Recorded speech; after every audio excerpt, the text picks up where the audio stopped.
Moving on to the very interesting poem, Grandma Climbs a Tree.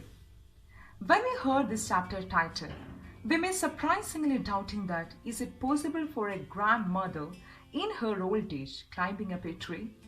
Yes, it's our great poet and the writer Ruskin Bond's grandmother who passionate for climbing up the tree from the very young age and still doing the same in the age of 62. This is one of the most specialties of Ruskin Bond's works that he portrays his own life events very beautifully. Moving on to the poem in detail. Grandma climbs a tree. My grandmother was a genius.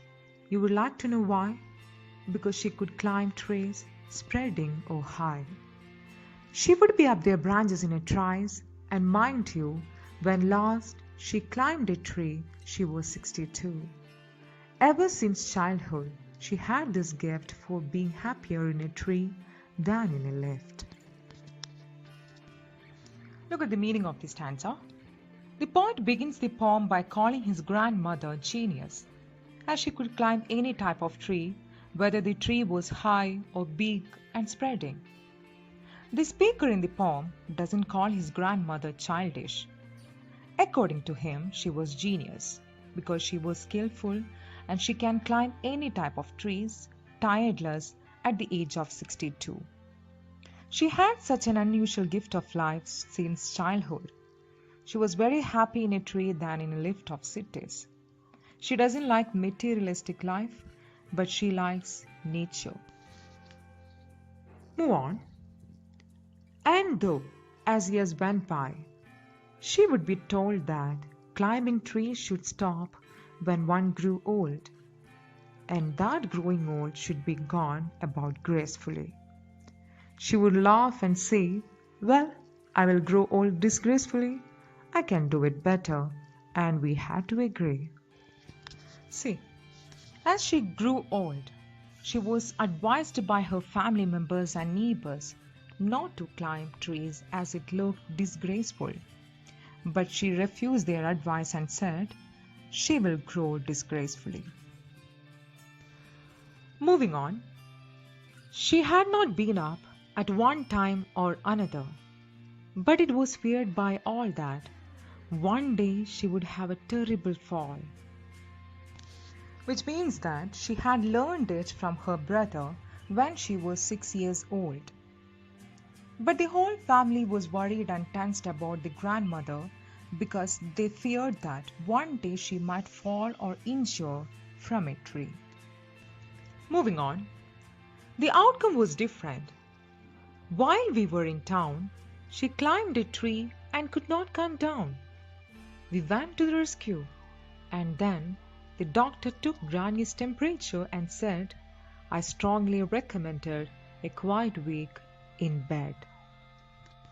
Yes, one day her family members were in a town. She got a chance to climb a tree, but unfortunately she couldn't come down.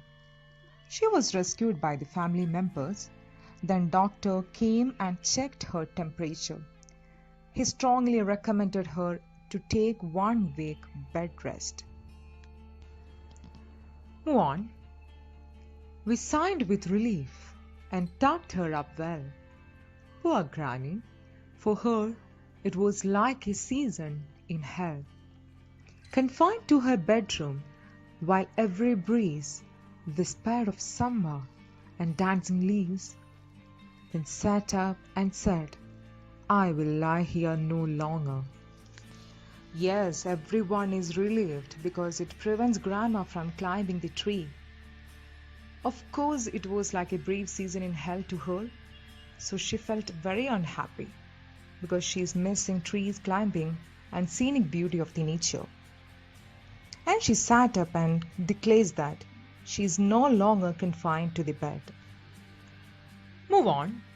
And she called for my father and told him undaunted that a house in a treetop was what she wanted.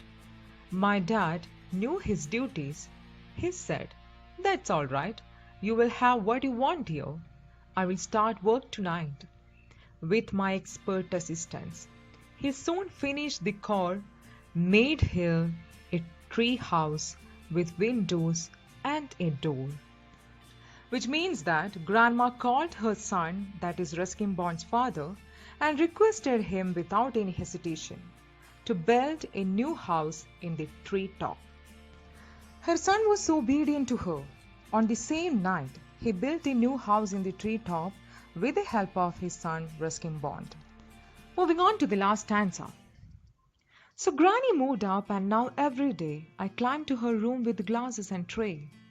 She sits there instead and drinks grape juice with me, upholding her right to reside in a tree. So Grandma shifted to new house in the treetop, where she was drinking sherry, which means grape wine, with her grandson Ruskin Bond. She had a wonderful time on the treetop. Thus, the granny enjoyed her unusual gift of life in nature. My dear students, hope you have enjoyed this poem. The summary of the poem is important for your board exam. See you soon with another chapter. Thank you. Take care.